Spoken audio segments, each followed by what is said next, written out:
नमस्कार. माझं पूर्ण नाव स्वाती किसन दाभाडे. मी मूळची पुणे जिल्ह्यातील मावळ तालुक्यातील माळवाडी ह्या गावची आहे. 2000 जिल्हाधिकारी ह्या पदावर निवड झाली. त्याचबरोबर राज्यात मुलींमधून प्रथम क्रमांकाने मिळाले आहे. निकालाचा दिवस 14 फेब्रुवारी आणि जस्ट एका ग्रुपवरती आलं, इंटरव्ह्यूच्या ग्रुप, आमचा व्हॉट्सअप ग्रुपवर, की रिझल्ट आउट. सो मी लगेच ते वेबसाईटवर जाऊन पेजेस ओपन केले. ॲक्च्युली आयोगाच्या 2 PDF येतात कोणत्याही रिझल्टच्या अनुषंगानं. तर पहिलं पेज हे अनाऊन्समेंट ऑफ रिझल्ट असतं आणि सेकंड आपली मेरिट लिस्ट असते. सो मी ते दोन्ही पेज डाउनलोड करायला टाकले आणि असं झालं त्यावेळेस की जे पहिलं शॉर्ट पेज असतं ते ती फाईल लवकर ओपन झाली आणि त्याच्यावरती काळ्या अक्षरामध्ये माझं नाव होतं की राज्यात मुलींमधून प्रथम पुणे जिल्ह्यातील स्वाती किसन दाभाडे ह्या आलं ते. आणि हा म्हणजे त्या पॉईंटला असं झालं की म्हणजे मी काय काय बोलू, काय करू, कारण target dream post deputy collector definitely मिळाली. बट पहिलं आहे ना, जे अजिबात डोक्यात नव्हतं, म्हणजे डेप्युटी कलेक्टर होईल मी, बट पहिलं आहे ना, हे माझ्यासाठी अजूनही तितकंच म्हणजे अनएक्सपेक्टेड वाटतं.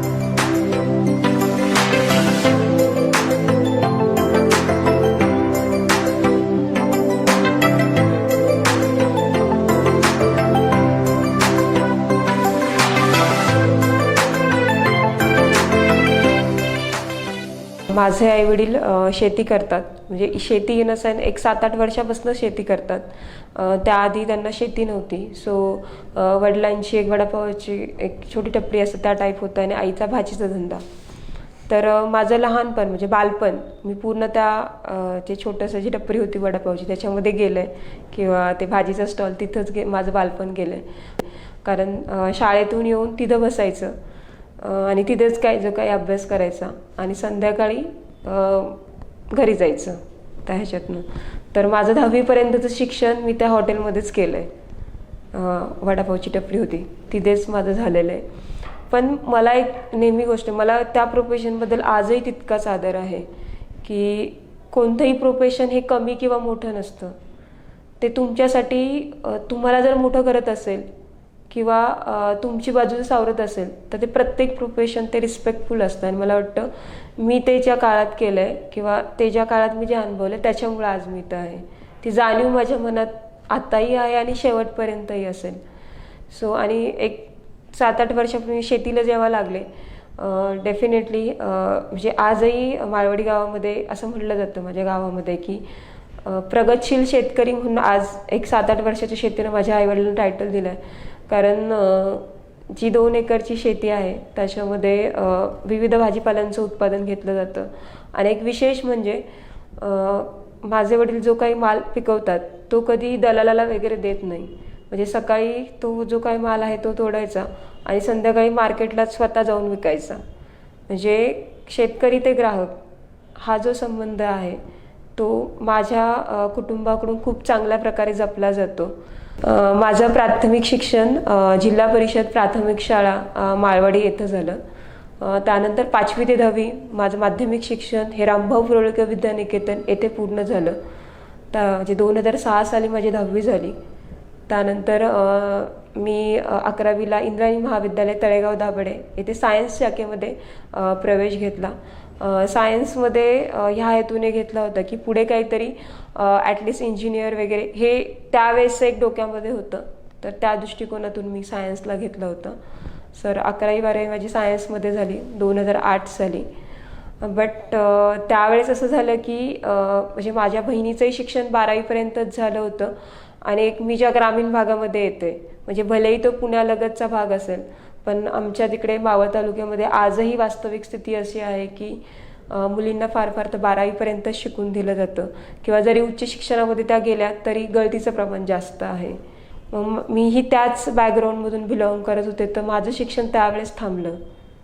बट असंही म्हणेल मी शिक्षणापासून जरी दूर असले तरी म्हणजे त्यावेळेस दूर होते तरी पण कुठेतरी शिक्षणाशी रिलेटेड होते. मी घरगुती शिकवण्या घ्यायला सुरुवात केली होती. मग 1-2 वर्ष झाल्यानंतर घरगुती प्लस बाहेर एका कोचिंग क्लासमध्ये मी सुद्धा शिकवायला लागले. पण त्यावेळेस असं जाणवायला लागलं की मी काय करते की माझ्याकडं फक्त 12वीच आहे. म्हणजे मी मुलांकडे आज शिकवते, म्हणजे मी त्यावेळेस 8वीपर्यंत क्लासेस घ्यायचे आणि मॅथ्स आणि सायन्स शिकवायचे. तर ज्यावेळेस मला विचारायचे की ताई तुझं एज्युकेशन काय आहे, आणि मला असं सांगायला ते कुठेतरी मनामध्ये असं संकुचित वाटायचं की 12वी सायन्स, दॅट्स इट, माझ्याकडे पुढं काय. म्हणजे ह्या मुलांना ज्यावेळेस भविष्य तुम्ही इंजिनियर व्हा, डॉक्टर व्हा हे म्हणायचा अधिकार मला तरी आहे का. पण 2012 साली मला असं वाटतं एक टर्निंग पॉईंट होता माझ्या लाईफचा. कारण त्यावेळेस काही होऊ दे म्हटलं, मला शिकायचं आहे, काही होऊ दे. कारण ह्याला एक गोष्टी कारणीभूत होती की मी ज्या ठिकाणी एका कोचिंग क्लासमध्ये शिकवायला जात होते, म्हणजे घरगुती शिकवण्याकडून तिकडे जात होते, तिथल्या अर्चना मिस, मला त्यांनी एवढं खुश केलं की तू काय करते, तू माझ्याकडे क्लासला ये किंवा नको येऊ, पण तुझ्यात मी एवढं बघितलं आहे की तू पुढे काहीतरी करू शकतेस. सो तू काहीतरी ॲटलिस्ट ग्रॅज्युएशन तरी कर. म्हणजे आज तू क्लासेस घेते, तुला जर पुढे वाढवायची असेल 12वीपर्यंत, ॲटलिस्ट तुझ्याकडे ग्रॅज्युएशन पाहिजे. सो मी असं ठरवलं की आता जाऊ दे, आता काही होऊ दे, कॉलेजचं एज्युकेशन करायचं. BSc करायची तर तळेगावला ऑप्शन नव्हता, तळेगावला BSc नाही आहे त्या कॉलेजमध्ये. तर मला BSc करायची, मग आयदर लोणावळा ऑप्शन किंवा पुणे, आणि ते माझ्यासाठी पॉसिबल नव्हतं. आणि मला क्लासेस घेऊन माझं एज्युकेशन करायचं होतं. सो ह्या दोन्ही गोष्टी मला ॲडजस्ट करून मला असं वाटतं की मी इंद्रायणीलाच आर्ट्स किंवा कॉमर्समधून ॲडमिशन घ्यावं. सो मी इंद्रायणीला गेले आणि आर्ट्सचा ऑप्शन होता, पण मी क्लासेस घेत होते त्या दृष्टिकोनात मी कॉमर्सचा विषय केला. की तोपर्यंत स्पर्धा परीक्षा हा काय माझ्या डोक्यात अजिबातच नव्हतं. त्याच्यामुळे ॲटलिस्ट मी कॉमर्सचं जर केलं ग्रॅज्युएशन तर मी अकाउंटिंगचे क्लासेस घेईल या हेतूनं मी कॉमर्सला ॲडमिशन घेतलं. पहिली टर्म एंड झाली माझी कॉमर्सची, ज्याच्यामध्ये मी टॉपर होते त्या एक्झाममध्ये. सो त्यावेळेस असं एक वाटलं की मी एका राईट वेने चालले आहे आणि जे मनात ठरवलं होतं ते कुठेतरी मिळतं आहे आता. की स्वतःचे 100% द्यायचे होते आणि कॉलेज लाईफ मला अनुभवायचं होतं. आणि त्यानंतर माझं अकॅडमिक जर बघितलं तर थ्रू आउट LM.Com मी माझ्या कॉलेजची टॉपर होते विथ डिस्टिंक्शन. माझ्या स्वतःची जी पर्सनॅलिटी डेव्हलपमेंट आहे ती ह्या काळात खूप चांगली झाली होती. कारण SYला LR म्हणून काम करायची संधी मिळाली आणि TYला UR म्हणून काम करायची संधी मिळाली. आणि मी कॉलेजच्या प्रत्येक ॲक्टिव्हिटीजमध्ये भाग घेतला. म्हणजे अगदी डान्स असेल, नाटक असेल, विविध जे वक्तृत्व स्पर्धा असतात त्यामध्ये असेल किंवा निबंध, आणि सगळ्यामध्ये मी रँकिंग होते. MPSCचा प्रवासाची सुरुवात जुलै 2015ला, कारण माझ्या वडिलांचे मित्र विनोदजी साबळे ज्यांनी मला ह्या क्षेत्राविषयी माहिती दिली. म्हणजे राज्यसेवा काय असते किंवा PSI STI काय ह्याचाही फरक मला माहिती नव्हता. MPSCचा फक्त फुल फॉर्मच माहिती होता. मी पुण्यामध्ये एका संस्थेमध्ये ह्याचं मार्गदर्शन घेतलं आणि तिथे कुठेतरी माझे पहिले 6 महिने MPSCची प्रोसेस काय असते हे जाणून घेण्यातच माझा वेळ गेला. वेळ इन अ सेन्स मी म्हणून ती इन्व्हेस्टमेंट होती डेफिनेटली. MPSCची तयारी करताना मला असं वाटतं की सुरुवातीच्या फेजला जे बेसिक आहे, म्हणजे स्टेट बोर्ड असेल किंवा NCERT, हे वाचणं अत्यंत गरजेचं आहे. मला असं वाटतं कोणत्याही सब्जेक्टचे अभ्यास करताना तुम्ही जे बेसिक त्याचे, म्हणजे हिस्ट्री असेल, पॉलिटी असेल, जिओग्राफी असेल, इकॉनॉमिक्स असेल, सायन्स असेल, हे जे कोर सब्जेक्ट आहे ह्याचा पहिल्यांदा अभ्यास करायचा. मग त्याच्यामध्ये त्यांचं बेसिक पुस्तके आणि त्याचबरोबर स्टँडर्ड रेफरन्स, बेसिक झाल्यानंतर स्टँडर्ड रेफरन्स, असं जर केलं तर मला असं वाटतं की हे कोर सब्जेक्ट जे आहे ते जर पहिल्यांदा जर कवर केले तर प्रिलियम्स आणि मेन्स ह्या दोन्ही दृष्टिकोनातून बराचसा अभ्यासक्रम किंवा बराचसा सिलेबस तुमचा कवर होईल. प्रिलियमच्या अनुषंगानं स्पेशली CSATचा पेपर मला असं वाटतं की सुरुवातीच्या काळामध्ये तुम्ही मॅथ्स आणि रिझनिंग दररोज 2-2.5 तास जर मॅथ्स रिझनिंग केलं आणि प्रिलियमच्या एक साधारणतः 4 महिने आधी CSATची तयारी, म्हणजे कॉम्प्रेन्शन प्लस मॅथ्स आणि रिझनिंग हे जर दोन्ही केलं तर मला असं वाटतं की CSATमध्ये खूप चांगलं स्कोरिंग करता येईल. त्याचबरोबर शेवटचा महिना म्हणजे प्रिलियमचा साधारणतः एक शेवटचा महिना की ज्याच्यामध्ये जास्तीत जास्त टेस्ट पेपर सोडवणे किंवा टेस्ट सिरीज लावणं, आणि शक्यतो वेळ अशी निवडा की जी आयोगाच्या पेपरची वेळ असेल. म्हणजे मी साधारणतः एक 3 ते 5च्या वेळेमध्ये CSATचा पेपर सोडवायचं आहे. सो आणि जी काही तुम्हाला स्ट्रॅटजी लावायची आहे, म्हणजे आधी कॉम्प्रेशन घ्यायचं आहे का आधी रिझनिंग घ्यायचं आहे, हे त्या टेस्ट पेपरमध्येच आधी इम्प्लिमेंट झालं पाहिजे. तिथं जाऊन वेगळे प्रयोग नको. जे काही प्रयोग करायचे असेल ते आधी करा आणि स्वतःला कम्फर्टेबल काय बघा. म्हणजे प्रत्येकाचा एक पॅटर्न असतो. म्हणजे कुणाला आधी रिझनिंग इझी जातं तर कुणाला आधी कॉम्प्रेशन इझी जातं. माझं वैयक्तिक स्तरावरती मी आधी कॉम्प्रेशन करायचं आहे. 1 तासामध्ये साधारणतः माझे एक 40 प्रश्न कवर करायचे रिझनिंग याचे कॉम्प्रेशनचे आणि त्याच्यानंतर एक साधारणतः 30-40 मिनटं मॅथ्स आणि रिझनिंग. सो एक असा पॅटर्न मी फॉलो केला होता. सर मी असंच सजेस्ट करेल की आधी जे काही तुम्हाला कम्फर्टेबल वाटतं ते आधी टेस्ट पेपरमध्ये बघा आणि GSच्या अनुषंगाने वेळ लावून टेस्ट सोडवा आणि जे काही चुकतं आहे त्याचं ॲनालिसिस तिथल्या तिथे करा. म्हणजे GSचा पेपर सोडल्यानंतर 2 तास तुम्ही सोडवायला तर 1 तास ॲनालिसिसला द्या. कारण ॲनालिसिस खूप गरजेचं आहे. म्हणजे तुमची रिव्हिजनही होते. ज्या तुम्ही चुका केल्या आहे त्याचं बरोबर उत्तर काय आहे, मग ह्याचं ॲनालिसिस करून आपल्या अभ्यासाचं जे कव्हरेज आहे ते वाढत राहतं. तर मला असं वाटतं जास्तीत जास्त टेस्ट पेपर सोडवणं. त्याचबरोबर ज्यावेळेस मेन्सला जाता तर मेन्सला सुरुवातीच्या काळामध्ये म्हणजे प्रीनंतर लगेच मेन्सचा अभ्यास स्टार्ट करायचा आणि जे ॲडिशनल सब्जेक्ट आहे म्हणजे मेन्ससाठी पर्टिक्युलरली मराठी इंग्लिश असेल किंवा राज्यसेवेच्या बाबतीत HR, HRD, science tech, agri ह्याचं सुरुवातीच्या काळामध्ये वाचन करायचं. मग सुरुवातीच्या काळामध्ये त्याचं नियोजन करताना साधारणतः एक 7-8 तास हे सब्जेक्ट ॲडिशनल आणि उरलेले 2-3 तास तुमच्या कोर सब्जेक्टला. म्हणजे ह्या दोन्हींचं बॅलन्स राहून सुरुवातीचे 2 महिने करायचं आणि पुढील साधारणतः 1-2 महिने ॲडिशनल प्लस कोर ह्या दोन्हींची रिव्हिजन करायची. रिव्हिजन ही खूप गरजेची आहे. मला असं वाटतं की जेवढा वेळ तुम्ही स्टडीज टाईमला देता तेवढाच वेळ रिव्हिजनला सुद्धा तितकंच देणं गरजेचं आहे. तर एक साधारणतः 1 महिना परीक्षेच्या अगोदर तुमची रिव्हिजन स्टार्ट झाली पाहिजे आणि त्याचबरोबर टेस्ट पेपर सोडवणं. तर एकंदरीत मेनच्या अनुषंगानं अशी तयारी करावी.